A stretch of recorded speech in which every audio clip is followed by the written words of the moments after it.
Aku Zafri. Ini pengalamanku. Aku Zafri. Ini adalah pengalaman sebenar aku. Hari ini, aku dan kawanku akan pergi bercuti ke Terengganu. Jadi, masa yang ada ni aku penuhkan dengan mengemas pakaian serta barangan peribadi yang akan aku pakai semasa bercuti nanti. Walaupun hanya pergi selama 3 hari, agak banyak juga pakaian yang aku bawa. Bukan apa, yang selebihnya adalah untuk spare sahaja. Risau juga nak mencari dobi nanti. Satu kerja pula. Lagipun, aku pergi dengan menaiki kereta kawanku itu. Kami hanya pergi berdua sahaja, memandangkan kawan-kawan yang lain sibuk dengan keluarga masing-masing. Kedengaran bunyi hon kereta di hadapan rumah. Kawanku Farid dah sampai rupanya. Tanpa membuang masa, aku keluar rumah dengan membawa beg pakaianku dan barang keperluanku yang lain. Selesai memasukkan barangku ke dalam bonet kereta Farid, aku bergegas bersalaman dengan kedua ibu bapaku dan meminta izin untuk bergerak dulu. Di dalam kereta, aku dan Farid berbual seperti biasa dan kami meluahkan rasa teruja dalam hati masing-masing kerana akhirnya dapat juga pergi bercuti setelah sekian lama sibuk dengan kerja. Walaupun hanya short vacay, kami tetap teruja. Macam-macam cerita yang kami bualkan, termasuklah cerita seram di lebuh raya yang bakal kami lalui nanti. Oh ya, kami memilih untuk bertolak selepas solat maghrib, memandangkan kami memilih untuk singgah makan di restoran kegemaran kami di hadapan pantai yang hanya dibuka pada waktu petang sehingga malam. Setelah sampai di restoran di hadapan pantai tersebut, kami berhenti untuk makan malam. Setelah selesai makan malam, kami memulakan perjalanan kami. Kami melalui kawasan jalan highway yang dikenali penduduk kampung tersebut sebagai jalan belakang. Di dalam kereta kami berbual seperti biasa. Farid mula bercerita berkenaan kisah misteri mereka yang melalui lebuh raya yang paling terkenal di pantai timur tersebut. Sebetulnya, kami belum sampai lagi di lebuh raya tersebut. Kami masih melalui jalan belakang menuju ke lebuh raya yang terkenal itu. Boleh tahan juga laluan belakang itu. Kiri dan kanan sangat sunyi dan melalui hutan, tangki air dan juga kawasan seperti bengkel lori. Boleh dikatakan sunyi jugalah laluan tersebut, walaupun mempunyai lampu jalan tak macam highway tu. Tak sampai setengah jam, Farid memandu di jalan belakang itu. Aku mula rasa ingin terkucil. Mungkin disebabkan aku minum air yang banyak dan juga sebab tiba-tiba rasa sejuk.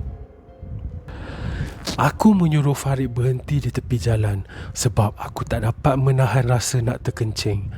Kalau nak tunggu masuk jalan highway dan berhenti di R&R memang jauh lagi. Aku cepat-cepat turun dan membuang air kecil. Di hadapanku hutan. Di jalan seberang juga hutan. Tanpa menghiraukan kawasan tersebut, aku melepaskan hajatku.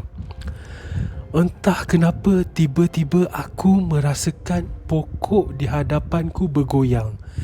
Yang anehnya, pokok lain hanya kaku tak bergoyang. Kalau angin bertiup, mestilah semua kawasan pokok di sekitar itu bergoyang. Entah macam mana, tiba-tiba aku melihat di bawah pokok tersebut ada sosok putih. Seakan-akan wanita berambut panjang, tapi hanya menundukkan kepala ke bawah. Aku meremang. Yang bestnya, lembaga tersebut seakan-akan glow in the dark dan seperti sengaja menunjukkan susuk tubuhnya kepadaku. Aku kaku, tak dapat nak lari sebab takut sangat. Pokok masih lagi bergoyang. Aku hanya mampu menarik zip seluar dan masih berdiri, tak dapat nak lari. Suasana yang tak disejuk mula jadi panas. Aku berpeluh. Tangan dan mulut terketar-ketar, hanya Tuhan yang tahu. Sambil tu, aku menjeling sosok tu. Sosok tu masih ada lagi di hadapanku dan masih lagi menundukkan kepala ke tanah. Aku raba poket seluarku. Nasib baiklah aku bawa handphone tak tinggal dalam kereta. Aku garahkan diri buka music player dalam fonku dan buka laungan azan. Bila azan dimainkan di telefon, tak semena-mena pokok berhenti bergoyang. Dalam hati Tuhan je tahu perasaanku. Rasa nak jerit je kuat-kuat, tapi suara macam lekat kat kerongkong. Aku toleh ke depan. Lembaga tersebut tak telah tiada. Aku panik. Aku kumpul kekuatan. Tak nak aku kena juga lari ke kereta. Dengan kekuatan yang dibantu dengan laungan azan di telefon, aku berlari ke kereta tanpa menoleh ke belakang. Tiba-tiba suara menghilai kedengaran. Aku buka kereta dengan kuat dan menyuruh Farid pecut. Farid terpinga-pinga dan terus memecut kereta. Aku masih lagi diam dan tak menjawab pertanyaan kawanku itu bila bertanya kenapa aku macam ni.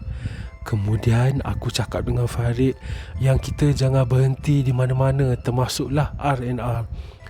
Teruskan sahaja perjalanan sehingga sampai di hotel. Kami hanya berhenti bila kawanku itu mengantuk dan ingin bergilir-gilir memandu sehingga sampai. Sampailah kami ke destinasi kami dan check-in seperti biasa. Kaunter hotel beroperasi 24 jam. Di dalam bilik hotel barulah aku menceritakan apa yang berlaku kepadaku tadi.